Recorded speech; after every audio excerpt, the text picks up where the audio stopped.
for some billionaire advice. I was working at a financial firm in New York City with a bunch of very smart people, and I had a brilliant boss I much admired. I went to my boss and told him I was going to start a company selling books on the internet.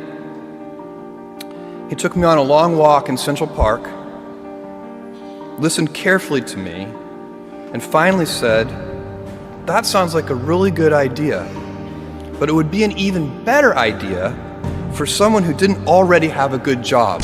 Rule number 1, never take advice from your boss when it comes to your personal dreams and goals. They don't want to see you leave. You can have a job, or you can have a career, or you can have a calling. And if you can somehow figure out how to have a calling, you have hit the jackpot, because that's the big deal. I met Jeff Bezos 25 years ago, and he told me, "Dave, I want you to invest in my company." "What are you doing?" "I'm gonna start a bookstore in my garage." "Okay, and I'm gonna put it online. People buy online, and I'm gonna ship out of my garage. But if you invest in me, Dave, someday I'm gonna be the richest man in the world. I'll do over $100 billion. First of all, there is no such thing as $100 billion 25 years ago. Statistically, there's no such thing. Countries didn't have 100. Our national debt wasn't $100 billion. And this dude's telling me at 26 years old that he's gonna be the richest man in the world because he has a garage and the internet? That was his truth. No, but he did not know it, and neither did I. But the difference between him and I is I was laughing, scoffing, and jesting at him, and he was already applauding himself, going, at the right way, at the perfect time, I'm gonna make as much as I can as quickly. And I'm sitting there going, there's no way this is gonna be a big business. Rule number 2, never listen to what others say about your dreams. They don't see your vision. They can't because it's not their vision. Believe in yourself even when they laugh at you. Do something you're very passionate about, and don't try to chase what is kind of the hot passion of the day. Seen in that light, it really was a difficult choice, but ultimately I decided I had to give it a shot.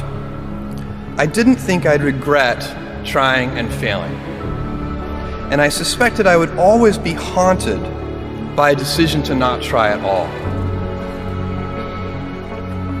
After much consideration, I took the less safe path to follow my passion, and I'm proud of that choice. As a young boy, I had been a garage inventor. I'd invented an automatic gate closer out of cement-filled tires, a solar cooker that didn't work very well out of an umbrella and aluminum foil, baking pan alarms to entrap my siblings. I'd always wanted to be an inventor, and she wanted me to follow my passion. There's a military phrase that I especially love, and it says, "Slow is smooth and smooth is fast."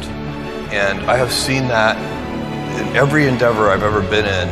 That's the kind of thing that really allows you to make progress. You know, you get certain gifts in life and you want to take advantage of those, but I guess my advice on adversity and success would be to be proud not of your gifts, but of your hard work and your choices.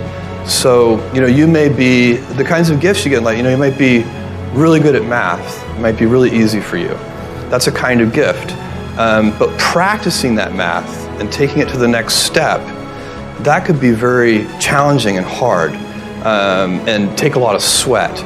That's a choice. You can't really be proud of your gifts because they were given to you. You can be grateful for them and thankful for them. But your choices, you choose to work hard. You choose to do hard things. Those are choices that you can be proud of. You can choose. We all get to choose our life stories, and it's the choices that define us, not our gifts. Everybody in this room has many gifts. I have many gifts. You can never be proud of your gifts because they're gifts. They were given to you. You might be, tall, or you might be really good at math, or you might be extremely beautiful or handsome, or there are many gifts, and you can only be proud really of your choices because those are the things that you are acting on.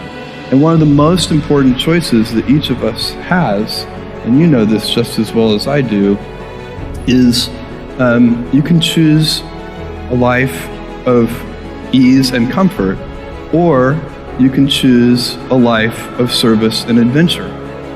And when you're 80, which one of those things do you think you're going to be more proud of? You're going to be more proud of having chosen a life of service and adventure.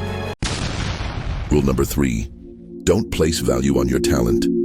Place value on your hard work and dedication. Your talents and skills come naturally, but your hard work is a choice you have to make. There's never been a better time to be alive. I mean, it's just incredible the amount of inspiration that the world generates for me, and I think for a lot of people. It's insane, the amount of change and invention and opportunity. Your life, the life you author from scratch on your own, begins.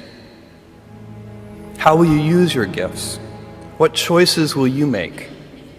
Will inertia be your guide, or will you follow your passions? Will you follow dogma, or will you be original? Will you choose a life of ease, or a life of service and adventure? Will you wilt under criticism, or will you follow your convictions? Will you bluff it out when you're wrong, or will you apologize? Will you guard your heart against rejection, or will you act when you fall in love? Will you play it safe, or will you be a little bit swashbuckling? When it's tough, will you give up, or will you be relentless? Will you be a cynic, or will you be a builder? Will you be clever at the expense of others, or will you be kind? Every time you figure out some way of providing tools and services that empower other people to deploy their creativity, you're really onto something. You know, you're very lucky if you have a career. A lot of people end up with a job. If you don't love your work, you're never going to be great at it. Jules Verne, Mark Twain, Galileo, Newton, all the curious from the ages would have wanted to be alive, most of all, right now. As a civilization, we will have so many gifts, just as you as individuals have so many individual gifts as you sit before me. How will you use these gifts? And will you take pride in your gifts or pride in your choices? Subscribe for more videos like this.